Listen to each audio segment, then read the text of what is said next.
In the mid-70s, I was sailing on the schooner Mary Day, and I was thinking I'd like to advance myself a little bit in the windjammer business and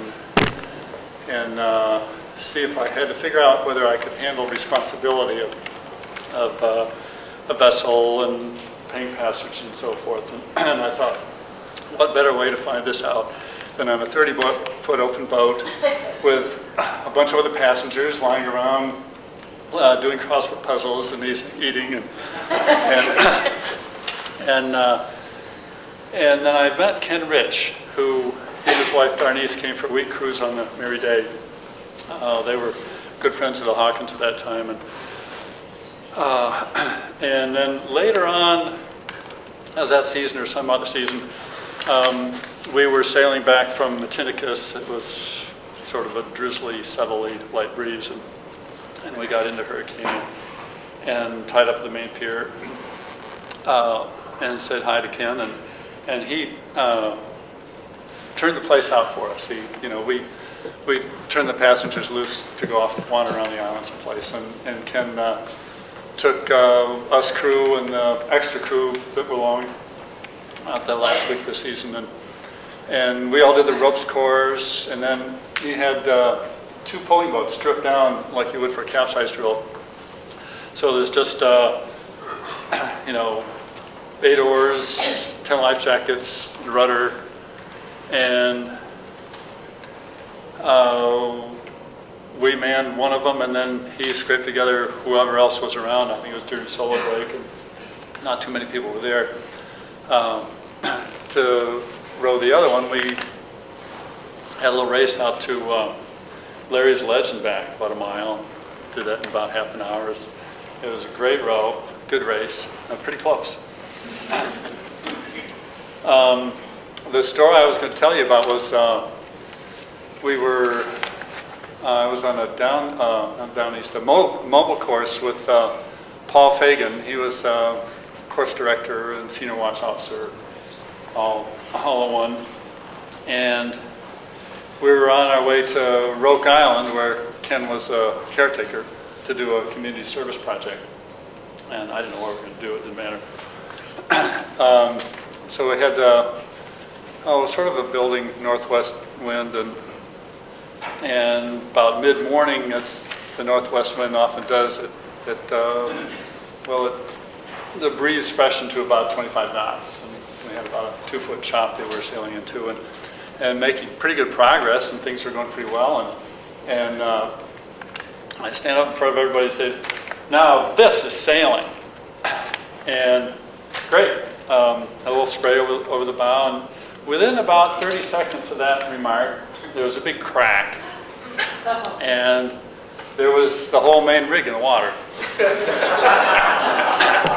And I looked around, nobody was hurt, and nobody got tangled up in the sail or the rigging or anything, so we just went about the process of hauling all that stuff aboard and taking it apart, and took out the oars and tried to row to keep up with Paul's boat.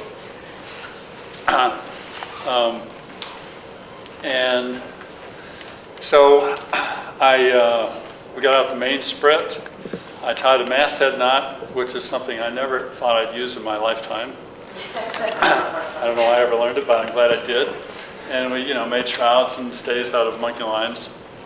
And eventually we got a scandalized mainsail rigged and got all ready to go, and just about to put away the oars, but that was about the time the wind pretty well petered out, and we ended up rowing through the chop and got to Roke Harbor and the beach just about sunset. So that was fun. And the next morning, we walked across the island to meet Ken for the service project, and carrying hardware and bits of mast and so forth. And Ken didn't even raise an eyebrow. He walked out and he showed me what tools he had and where they were, and loaded everybody in a wagon, and had Becky pull the wagon and all the students. When we got to, I think, where the cisterns where he cut a little spruce tree, and we took it back to the buildings and where we could get power, and he gave me a couple of students, and everybody else went off to repair a bridge and do other projects.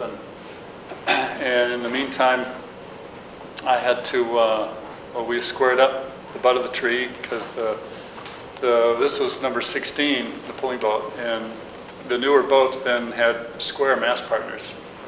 So we had to square that up, and then made new holes for the halyard sheave and attached the shrouds and so forth. And then and that took pretty much all day.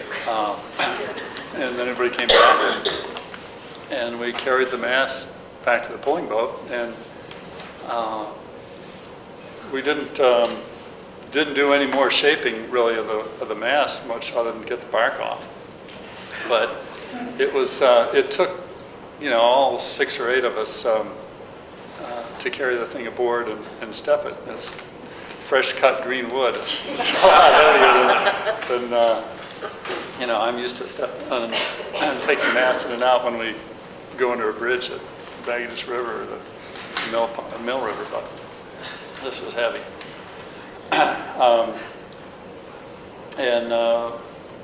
Then after, I think a week or 2 later, after the course was over, then Ed and Chip finished the shaping of the mast, and I had, and that mast stayed with number 16 for a long time after that. And I could tell because I had made the hole, the slot for the halyard sheave about 1 foot higher than it was really supposed to be.